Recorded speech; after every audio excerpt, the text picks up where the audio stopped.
आज की short analysis में हम डिस्कस करेंगे TFCIL स्टॉक के ऊपर, जिसका फुल फॉर्म है tourism finance corporation of India. दोस्तों ये स्टॉक अगर आप देखो तो दिसंबर 2024 से करेक्शन के अंदर चल रहा है। ओवरऑल अगर आप देखो तो ये स्टॉक ने 2.5 महीने पूरे करेक्शन में बिता दिए और करेक्शन में भी दोस्तों यहाँ पर अगर आप देखो तो मोस्टली स्टॉक ने सिर्फ प्राइस वाइज करेक्शन दिया और एक बेस बनाकर अल्टीमेटली ब्रेकआउट किया है। और दोस्तों ये स्टॉक के अंदर मल्टीपल पॉजिटिव फैक्टर्स भी ट्रिगर हुए हैं, जिसके तहत ये स्टॉक करंट लेवल से अपसाइड में 12 to 14% रनअप दे सकता है। लेकिन फ्रेंड्स यहाँ पर कोई भी हमारी बाय सेल होल्ड रिकमेंडेशन बिल्कुल भी नहीं है। ये प्योरली एजुकेशन पर्पज़ से मैं अपना पॉइंट ऑफ व्यू आप लोगों के सामने शेयर कर रहा हूँ। कोई भी पोजीशन लेने से पहले अपने फाइनेंशियल एडवाइज़र को ज़रूर कंसल्ट कर लेना। दोस्तों आप लोग देख सकते हो कि ये वो टॉप था जहाँ से एक डाउनवर्ड स्लोपिंग पैरेलल चैनल के थ्रू स्टॉक के अंदर करेक्शन आई थी, और जब तक स्टॉक के डाउनवर्ड स्लोपिंग पैरेलल चैनल में था स्टॉक के अंदर back to back lower lows trigger हुए। फ्रेंड्स अगर आप देखो तो फर्स्ट लोअर लोज यहाँ हिट हुआ, सेकंड लोअर लोज यहाँ पर, थर्ड लोअर लोज यहाँ पर और लास्ट लोअर लोज यहाँ हिट हुआ। और जैसे ये downward sloping parallel channel upside में ब्रेकआउट हुई, इसने मल्टीपल हायर हाइज को ब्रेक करके उसके अबाउ सस्टेन क्लोजिंग देकर कंफर्म कर दिया करेक्शन कंप्लीटेड। यहाँ पर हमें दो मेजर पॉजिटिव सिग्नल मिले।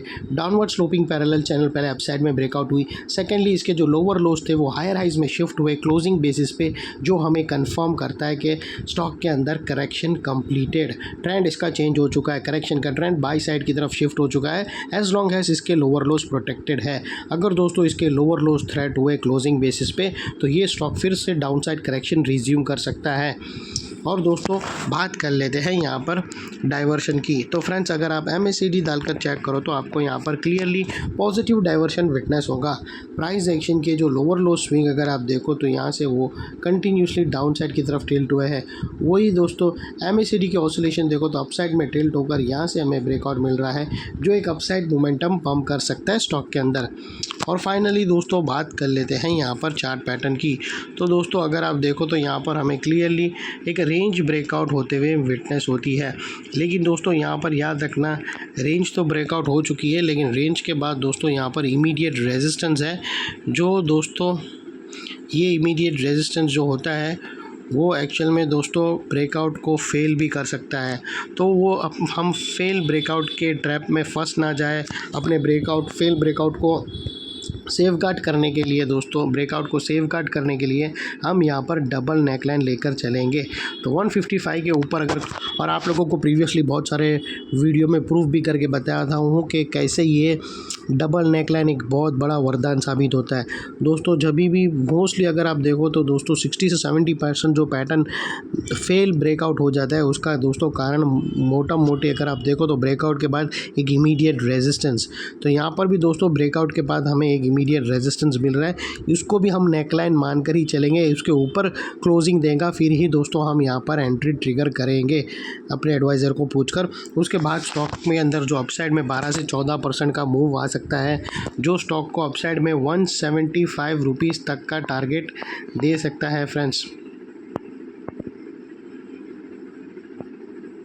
175 का नेक्स्ट टारगेट रहेगा।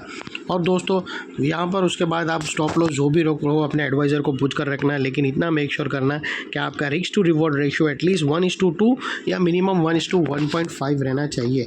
और फाइनली दोस्तों नेकलाइन के पास का ये एरिया बहुत ही इंपॉर्टेंट रोल प्ले करेगा। अगर ये क्लोजिंग बेसिस के दोनों नेकलाइन के ऊपर हमें क्लोजिंग बेसिस पे ग्रीन कैंडल मिली तो, बिकॉज दोस्तों मल्टीपल पॉजिटिव फैक्टर्स यहाँ पर ही एक्शन में आते हुए मिले। यही एरिया पे दोस्तों हमने डाउनवर्ड स्लोपिंग पैरेलल चैनल को अपसाइड में ब्रेकआउट होता हुआ देखा। यही एरिया पे दोस्तों हमने लोअर लोज को हायर हाइज में शिफ्ट होता हुआ देखा। यही एरिया पे दोस्तों हमें पॉजिटिव डाइवर्शन मिला प्राइस एक्शन और MACD के थ्रू, और यहाँ पर ही दोस्तों हमें पैरेलल चैनल भी ब्रेकआउट होते हुए मिल रही है।